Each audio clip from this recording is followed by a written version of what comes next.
Shalom, peuple de Dieu, je suis dans la joie de revenir encore au milieu de vous.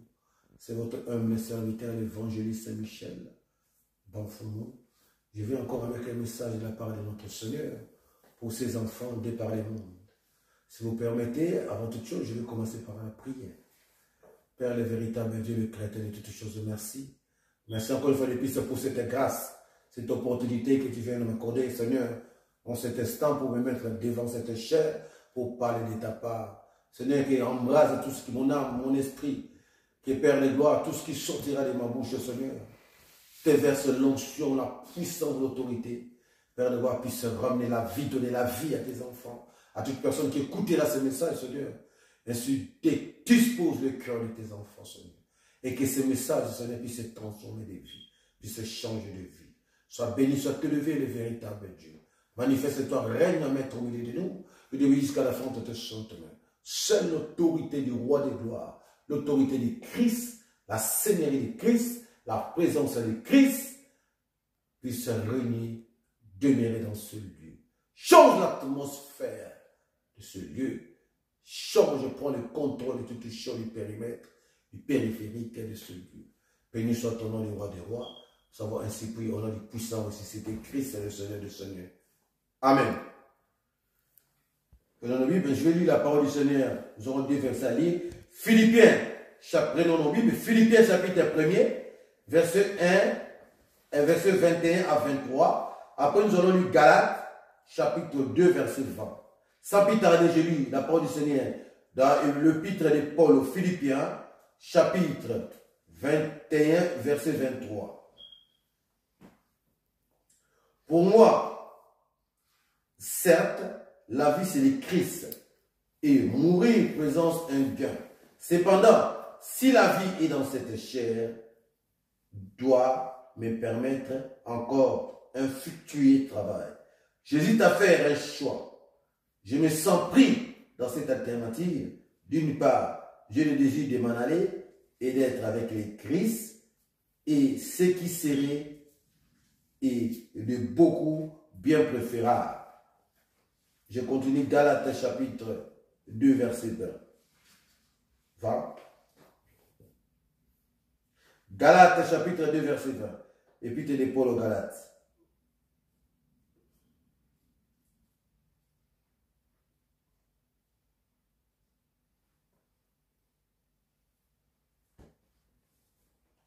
Et ce n'est plus moi qui vis, mais c'est le Christ qui vit en moi. Ma vie présente dans la chair, je la vis dans la foi au Fils de Dieu, qui m'a aimé et s'est livré pour moi. Qui m'a aimé et s'est livré pour moi. Parole du Seigneur. Est-ce que nous pouvons acclamer la parole du roi des gloires? Bien-aimés dans le Seigneur, vivre sans Christ, c'est comme si vivre sans pour autant vivre. C'est-à-dire vivre sans aucune assurance, vivre sans aucune garantie. Pour que notre âme soit ou devienne un jardin éternel, nous devons vivre Christ qui est la vraie vie. Dans le jardin de l'éternel, il n'y a pas de sécheresse. Ce que nous devons savoir, dans le jardin de l'éternel, il n'y a pas de dévastation. Parce que sa présence est permanente et sa présence est là. Dans son épître aux Philippiens, que nous venons de lire, au chapitre 1er verset 23 à 24, 21 pardon, 23, l'apôtre Paul nous explique. L'apôtre Paul nous explique pour lui. Ici, c'est Paul qui parlait. Et que pour lui, mourir présente un gain. Pourquoi? Parce que bien étant en vie, il vit déjà avec la vie qu'on appelle le Christ. Donc même s'il meurt aujourd'hui, pour lui, il n'a pas d'importance parce que la vie continuera. La vie va le ressusciter. Va ressusciter non seulement son esprit vivra, mais son âme aussi vivra. Parce qu'il a la vie en lui. Parce qu'il sait que Christ peut tout ou va tout ressusciter si et seulement si tu l'as en toi. Là où il y a la vie, la mort n'a pas d'impact. C'est pourquoi, bien-aimé, la mort fuit devant la vie. C'est pourquoi, bien-aimé, vous allez remarquer que quand Christ était mort, qu'est-ce qui s'est passé? Il est rentré au tombeau et la mort a fui. La mort n'a pas d'impact, n'a pas eu d'impact à Christ. Pourquoi? Parce qu'il est lui-même la vie. Le seul ennemi de la mort, c'est la vie. La mort n'aime pas la vie. Parce qu'il sait, son maître, c'est la vie. Là où il y a la vie, il n'y a pas la mort. Tandis que, si tu n'as pas la vie, la mort est certaine avec toi. La mort rôde certainement tout autour de toi. Là où il y a la vie, là où il y a Christ, il y a la véritable vie. Et ton âme est entourée de grâce. Ton âme est entretenue. Ton âme est purifiée. Ton âme est restaurée. Ton âme est régénérée. Parce que Christ, qui est la vie, gardera ton âme en vie. Ton esprit en vie. Mais si tu n'as pas Christ qui est la vie, bien-aimé, là où il n'y a pas Christ, il y a la sécheresse. Or, la vie dont on parle, c'est quoi la vie dont on parle? La vie Zoé, la vie d'assurance, la vie d'espérance, la vie qui donne toutes sortes de fruits, la vie qui te fait grandir. C'est Christ. Bien-aimé, dans les jardins du Seigneur, il n'y a pas de sécheresse. Dans les jardins du Seigneur, il n'y a que la vie parce que sa présence est là. Mais une fois que tu es en dehors du jardin éternel, bien-aimé, il y a la sécheresse. Or, là où il y a la sécheresse, il n'y a pas la maturité, les fleurs ne poussent pas. Là où il y a la sécheresse, il n'y a pas de vie, il n'y a pas de vitamines. C'est pourquoi, mon frère, ma soeur, nous devons faire de notre Seigneur, Christ le véritable Dieu, notre vie. Nous devons mettre Christ au centre de toutes choses. Pour mettre Christ, ou que Christ, faire de Christ ta vie, qui est la vie qui vient habiter en toi, dans ton jardin qui est ta vie, il faut premièrement l'accepter dans ta vie. Il faut accepter le Seigneur. Il faut accepter le Seigneur comme ton seul Seigneur et Sauveur. Il faut croire en lui pour que sa présence devienne permanente en toi. Bien-aimé, sans Christ, tu ne pourras rien faire dans ce monde. Sans Christ, que ce soit dans ce siècle et dans les siècles à venir, tu ne peux rien faire. Que personne ne te trompe, parce qu'il n'y a pas deux vies. Il n'y a qu'une seule vie qu'on appelle Christ. Lui qui est la vie, il a tout donné pour que nous puissions plus subir ce qu'on appelle la mort. Autrefois, il y avait la vie dans les jardins, mais l'ennemi est venu détruire. L'ennemi est venu faire rentrer la sécheresse dans les jardins. L'ennemi est venu enlever, détruire la bonne sémence que le Dieu Tout-Puissant, le Créateur, a mis alors. L'objectif de l'ennemi, c'est de ramener l'homme à la position qui se trouve. Les diables, c'est ce que nous devons savoir, bien-aimés, les diables a été déjà rejeté. Les diables a été rejeté il y a plus de 3000 ans. Mais qu'est-ce que l'ennemi cherche? Ce que l'ennemi cherche, il veut à ce que tu puisses les rejoindre. C'est comme un arbre. Un arbre ne peut pas pousser s'il n'a pas la bonne semence. Un arbre ne peut pas pousser s'il n'a pas la bonne semence. Pour qu'un arbre puisse pousser, il faut qu'il y ait la vie. la vitamine, la sémence, l'eau. Christ qui a l'eau qui donne la vie, va faire pousser ta vie, fructifier ta vie, pour que tu puisses vivre. L'ennemi a fait tout pour faire partir, pour que la vie puisse s'éloigner. Or, là où il y a la vie, il n'y a pas la confusion. Le Seigneur ne règne pas là où il y a la confusion. Le Seigneur règne là où il y a l'harmonie. Le Seigneur règne là où il y a l'obéissance. C'est pourquoi la parole de l'Éternel nous dit. Le Seigneur règne là où il y a la crainte. La parole du Seigneur nous dit dans Proverbe, la crainte éternelle, c'est le commencement de la sagesse. Si tu vas encore plus loin, la crainte éternelle, c'est la haine du mal. L'intelligence, on a quelle intelligence à partir de la crainte de l'éternel. Quand tu commences à craindre l'éternel, c'est là où tu acquiers la sagesse, c'est là où tu acquiers l'intelligence spirituelle, la maturité. Vivre sans Christ, c'est comme si vivre sans pour autant vivre. Nous sommes un jardin et nous avons besoin de la présence du Seigneur dans ce jardin, qui est notre vie.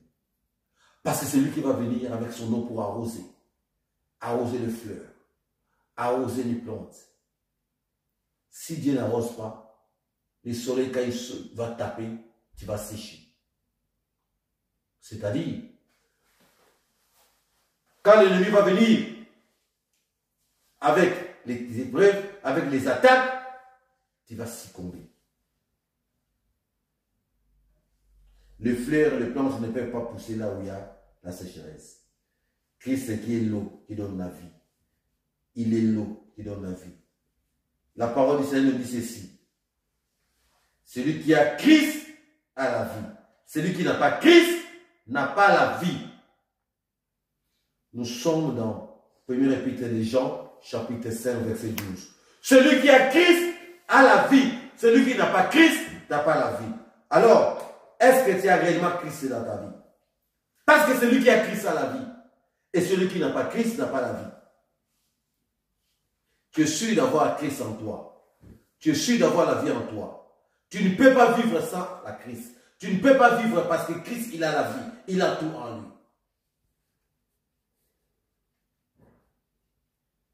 Il est la vie éternelle. Il est la vie sans souffrance. Et il va te donner en retour la vie Zoé, la vie pleine d'assurance, bien-aimé. C'est pourquoi il donnait l'assurance à Jérémie. Qu'est-ce que le Seigneur disait à Jérémie?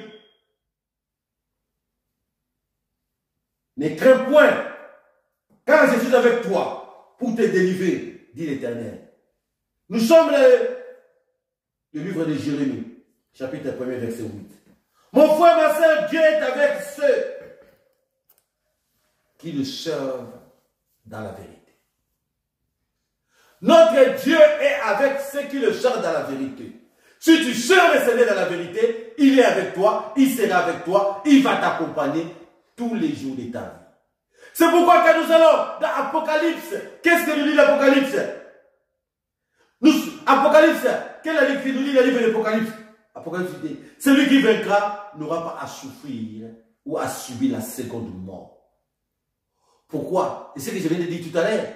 Celui qui vaincra quoi? Les épreuves. Celui qui vaincra quoi? Le diable. Celui qui vaincra quoi? Les tentations. Celui qui vaincra quoi? Le monde. N'aura pas à souffrir la seconde mort. Bien aimé, la première mort peut venir. C'est la séparation de l'âme et du corps. C'est pas ça le plus important. Mais, ce qui est plus important, et que ce qu'il faut éviter, ce qui est pire, j'allais dire, ce n'est pas la mort physique, la séparation du corps, de l'âme. Mais ce qui est pire, ce qui est la chose à éviter, c'est la séparation totale avec l'Éternel. C'est la seconde mort. La seconde mort, c'est quoi? C'est la séparation de l'homme tout entier avec son Créateur. La seconde mort, c'est le jugement, la destruction ou la prison éternelle de ton âme. c'est ça qui est pire. Parce que la seconde mort, c'est la séparation définitive avec notre éternel de Dieu, le créateur de toutes choses. C'est la pire des choses à éviter. C'est vraiment la pire des choses à éviter. C'est pourquoi Dieu ne veut pas que nous puissions subir la seconde mort. Or, ceux qui sont en Christ ne peuvent pas subir la seconde mort. Parce que la vie qui est en eux, ou qui est en nous, Christ va redonner la vie à nos corps mortels. Va redonner la vie. Même si nous sommes morts, c'est certain nous allons ressusciter parce que la mort va fuir devant nous. Parce que l'ennemi de la mort, c'est la vie. L'ennemi des ténèbres, c'est la lumière. Là où il y a la vie, il y a la lumière. C'est pourquoi au commencement, Dieu, quand il a recréé, il a voulu recréer les mondes, que les premiers mondes, les mondes que le diable avait détruits, il a dit quoi? Que la lumière soit. Il a commencé par la lumière. L'ennemi, parce qu'il y avait les ténèbres. Là où il y a les ténèbres, il n'y a pas la vie. Donc on sous-attend qu'au commencement, dans un second commencement, il n'y avait que les ténèbres qui régnaient. Il n'y avait plus la vie parce que l'ennemi, le diable, avait détruit le monde. Et le Seigneur est venu pour reconstruire le monde. Mais c'est les ténèbres qui régnaient parce qu'il n'y avait plus la vie. Et le Seigneur a envoyé d'abord la lumière. La lumière, c'est la vie. Si tu n'as pas la vie, tu n'as pas la lumière. Si tu n'as pas la vie, c'est que tu vis dans les ténèbres. Or, vivre dans les ténèbres, c'est vivre sans vie. Vivre sans Christ, c'est vivre dans les ténèbres. Vivre sans Christ, c'est vivre sans assurance.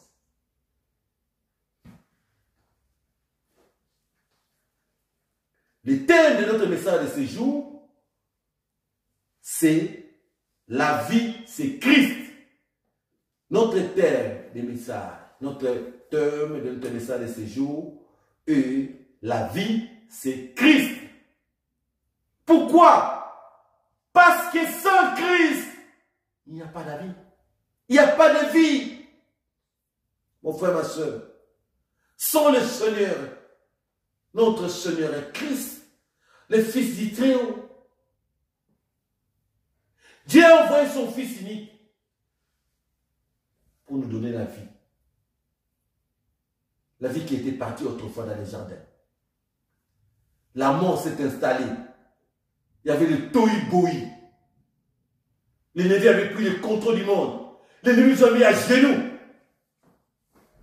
L'ennemi nous a rabaissés à travers le premier homme.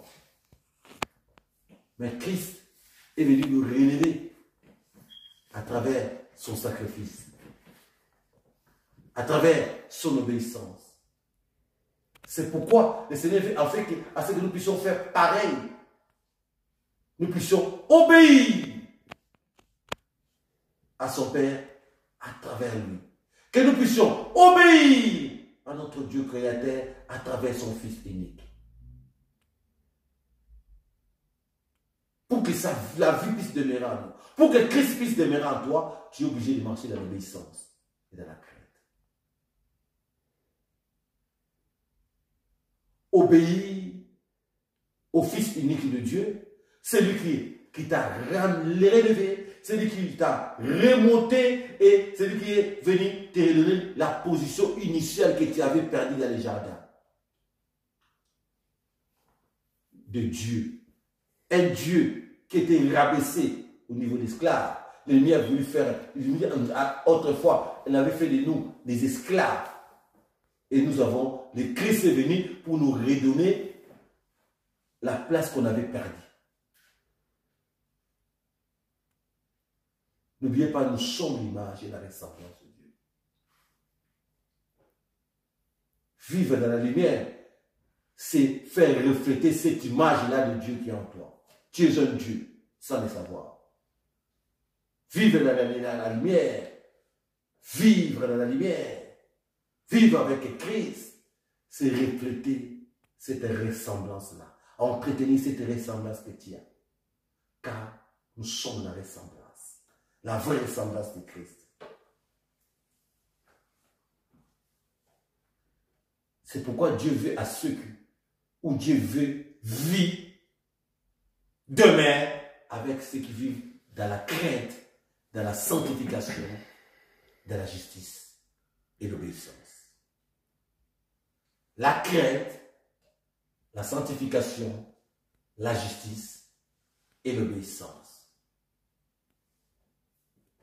Ces quatre choses, ces quatre clés que nous devons appliquer en tant qu'enfants de Dieu. Vivre dans la crainte éternelle, vivre dans la vie de sanctification, vivre dans la justice et vivre dans l'obéissance. Ceux qui ont Christ en eux, ceux qui ont la vie qu'on appelle Christ en eux, tous les jours ils sont arrosés avec l'eau parce que Christ il a l'eau qui donne la vie. Et ces derniers vivent premièrement dans l'obéissance, ces derniers vivent secondairement dans la crainte, ces derniers vivent dans la justice, ces derniers vivent dans la sanctification.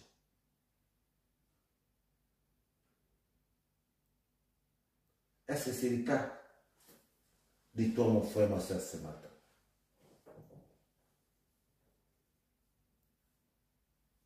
Je vais vous donner un exemple. Daniel était dans la fosse au lion. Pourquoi les lions n'ont pas pu manger Daniel? Parce qu'ils n'avaient pas faim. Un animal, même s'il n'avait pas faim, il n'avait pas pu, il avait mangé, il avait essayé, on nous dit que ces lions, ils avaient tellement faim. Ils étaient affamés. Un lion, même s'il est affamé, même s'il a plus faim, tu jettes là, mais il va quand même goûter. On a jeté Daniel la fosse au lion. La gueule des lions était fermée. Pourquoi? Les lions ne peuvent pas manger son créateur. Daniel représente, l'homme représente l'image et la ressemblance de Dieu. Là où il y a la vie, la mort n'a aucun impact. Dans la fosse au lion, Daniel qui était la vie, qui avait la vie en lui, et les lions ne peuvent pas manger la vie. Parce que la vie est immangeable. La vie est intouchable.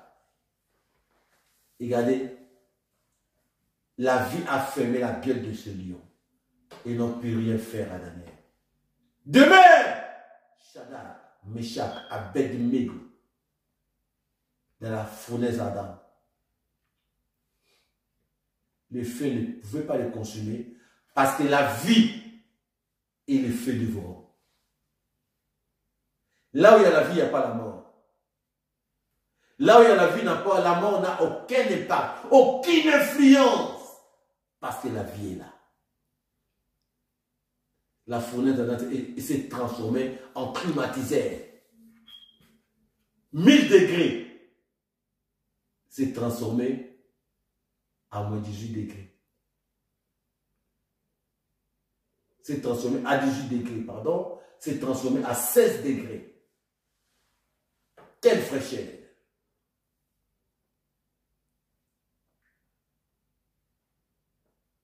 La fournaise en a. Mon frère, ma soeur, toi pose-toi la question. Est-ce que tel est ton cas aujourd'hui? Est-ce que la fournaise Adam ne peut pas te consumer? La mort n'a aucun impact sur toi. Si, n'aura aucun impact sur toi, si et seulement si tu vis Christ qui est la véritable vie en toi. C'est la vie de soi, bien-aimé. Si tu as Christ en toi, tu es en train de combattre dans la victoire. Si tu as la vie qu'on appelle Christ en toi, tu combats, tu sais, tu fais un combat différé sans le savoir. Tu es en train de combattre, mais en réalité, tu ne combats pas parce que tu combats déjà dans la victoire. C'est-à-dire c'est un combat gagné en avance. Gagné d'avance. Mais si tu combats, si tu n'as pas Christ en toi, tu combats déjà dans l'échec.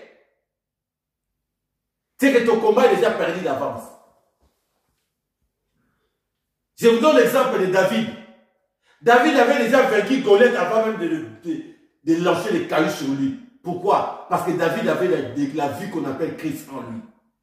Il a dit, tu viens contre moi avec les javelots de paix, mais moi je viens contre toi au nom de l'Éternel des armées. Et je vais couper ta tête aujourd'hui et je vais la donner aux oiseaux du ciel. Pourquoi David avait cette assurance? Parce qu'il avait l'envie en lui. La mort n'a aucune influence, la mort n'a aucun impact à la personne qui a la vie en lui, qu'on appelle Christ. Il est le chemin, la vérité et la vie. Jean 14, 6. L'évangile de Jean, chapitre 14, verset 6. Il est le chemin, il est la vérité, il est la vie. Quel chemin veux-tu qu'on emprunte? Quel est notre chemin que tu veux emprunter? Vous savez, c'est ce qui est déplorable aujourd'hui. Vous allez voir d'autres personnes, il va dire non. Il choisit toujours les raccourcis. Autant dit qu'il est le chemin. Mais sur ces chemins, jusqu'au bout. Tu rentres dans le chemin, tu n'es pas même pas encore arrivé au milieu du chemin. Mais non, je suis fatigué.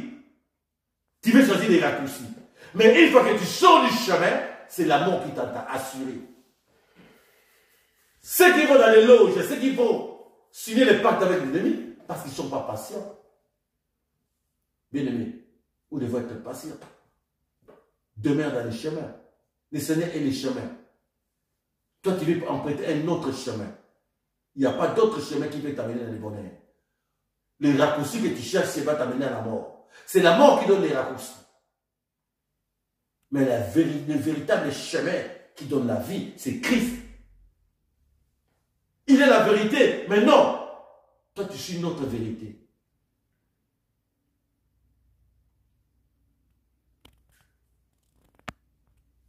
Dieu a dit l'homme mangera sur de ton front. Toi qui as dit non. C'est le diable qui donne les richesses. Je vais fléchir les genoux au diable. La Bible dit tous genoux fléchissent. Dans les cieux, sur la terre, sous la terre.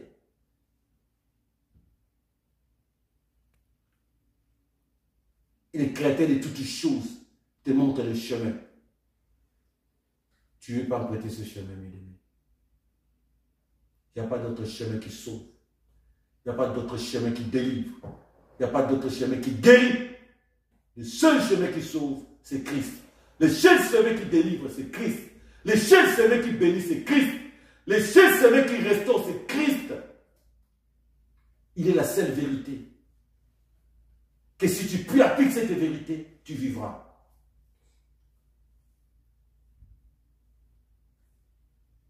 Le premier homme, à travers sa femme insensée, le diable est parti de mentir, il a donné une autre vérité. Dieu a réellement dit. Dieu a réellement, est-ce que Dieu a réellement dit? Dieu a dit, les jours où vous mangerez le fruit de l'arbre de la connaissance du bien et du mal, vous mourrez.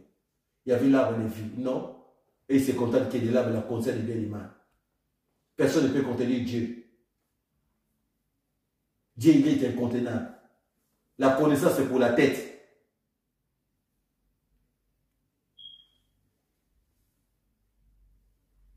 L'homme a été créé pour vivre sa ressemblance, son image avec Dieu. L'homme n'a pas été créé pour la connaissance. La connaissance mène les gens dans les loges.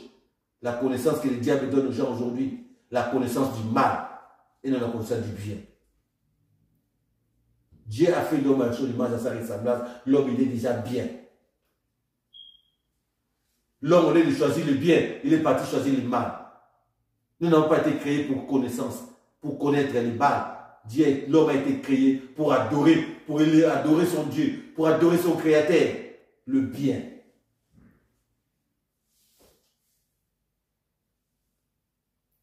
Regardez comment l'ennemi transforme. C'est la vérité. Si vous mangez ceci, vous mourrez. Le diable vient transformer. Mangez, vous serez comme lui. Voilà, il vous donne une contre-vérité. Quand tu vis dans la contre-vérité, tu n'iras pas loin. Ils ont fini comment? Et même ils ont fait les jardins. Ils ont eu la connaissance de la nudité. Depuis longtemps, ils étaient nus, ils ne savaient pas. Mais regardez la connaissance de la nudité. C'est pourquoi, mon frère, ma soeur, le Seigneur a permis à ceux qui puissent venir avec ces messages pour dire à l'enfant de Dieu, reviens, reviens, notre Dieu est la véritable connaissance. Notre Dieu est le vrai chemin, le seul chemin qui peut te sauver, le seul chemin qui te sauvera, le seul chemin qui délivre, c'est Christ. Il est le chemin, il est la vie, il est la vérité. Il veut à ce que quoi? Que tu puisses te donner ta vie, qui est un jardin en offrande à son Père, en véritable offrande, à un parfait de bon honneur, un sacrifice agréable à notre Dieu. À travers quoi? À travers ton obéissance. Diable de ton sacrifice. Les sacrifices que Dieu demande, les sacrifices que Dieu veut que tu fasses, c'est ton obéissance à son égard. L'obéissance vaut mieux que les sacrifices. Les sacrifices que Dieu veut, c'est que tu marches dans l'obéissance. Les sacrifices que veut Dieu, que tu marches dans la justice. Les sacrifices que l'Éternel veut, que tu puisses l'offrir, que tu marches premièrement dans l'obéissance. Secondement, que tu puisses marcher dans la crainte. Troisièmement, et que tu puisses marcher dans la justice. Quatrièmement, et que tu puisses marcher dans la persévérance. Et pour en finir, dans l'intégrité totale. C'est pourquoi, mon frère, ma soeur, nous qui sommes l'image, la vraie image et la vraie ressemblance, nous devons entretenir cette image, cette ressemblance à travers la vie que nous menons, à travers la vie que Christ nous a donnée. C'est pourquoi, bien-aimés, sauvegardons cette image. Ne destruisons pas cette image à travers les actes que nous devons poser, à travers notre désobéissance, à travers la désobéissance, mais plutôt gardons cette image à travers la crainte, à travers l'obéissance, à travers la vie de sanctification.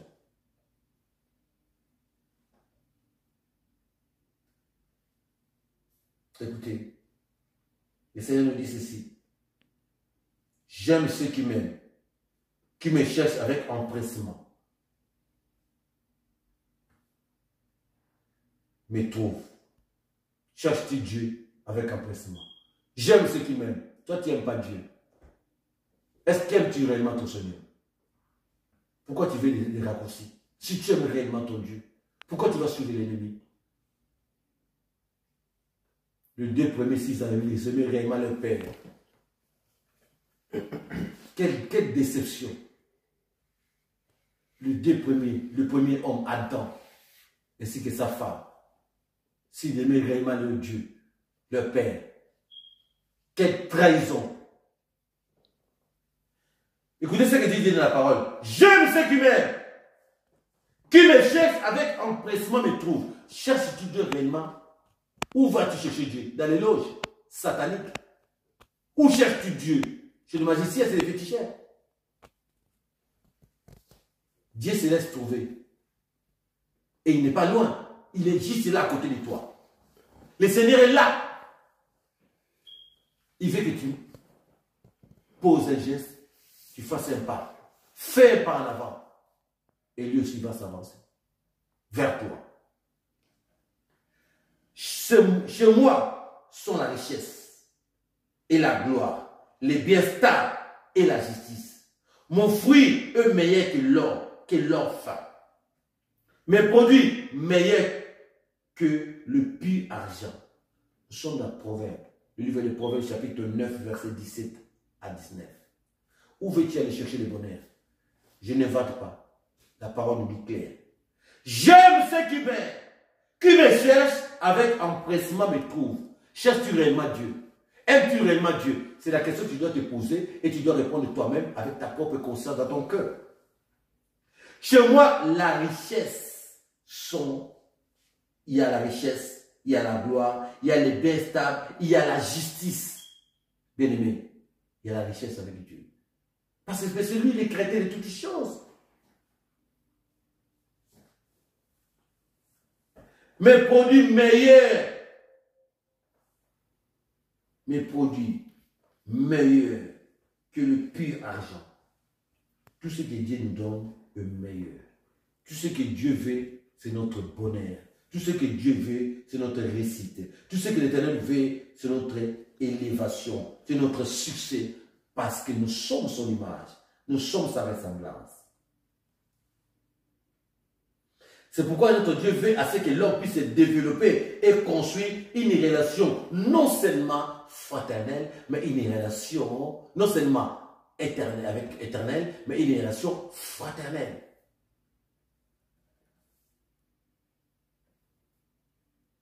Une relation fraternelle que nous devons développer, non seulement une relation paternelle avec notre Dieu, mais que nous puissions développer une relation fraternelle. Parce qu'entre les frères, on peut dire des secrets, on peut tout se dire. Mais on peut avoir des réserves entre père et frère, entre père et fils. Regardez le niveau d'amour, le niveau de considération, le niveau de compassion que l'Éternel manifeste à notre égard. C'est pourquoi, bien aimé, le Seigneur permet que je puisse venir avec ces messages. Ces jours, pour dire à ses enfants que Christ est la vie. En dehors de Christ, il n'y a pas de vie. C'est pourquoi Paul s'est précipité de dire que pour lui, la mort, c'est un gain. Pourquoi c'est un gain? Parce qu'il sait qu'il ne mourra jamais. Ceux qui ont Christ ne meurent jamais. Ou ne subiront jamais la seconde mort. Ils peuvent subir la première mort. C'est-à-dire la séparation du corps et de l'âme. Mais la seconde mort, jamais. Parce que la seconde mort est réservée à Satan, le diable et ses démons. Et les gens qu'il avait séduits sur ce monde. La seconde mort, c'est l'enfer. C'est la gêne. Le feu éternel. De l'âme. Faisons le bon choix, bien-aimés. C'est pourquoi Dieu a permis à ce que je puisse venir sans message pour éteindre ses enfants, pour dire à ses enfants de choisir, de faire un bon choix et de vivre et de mettre la vie dans notre jardin, qui est Christ. De mettre la vie dans notre jardin, qui est Christ, à travers notre marche, à travers notre obéissance, à travers la crainte, à travers la persévérance, à travers la justice de Dieu et la vie de sanctification. Que Dieu vous bénisse et bénisse sa parole.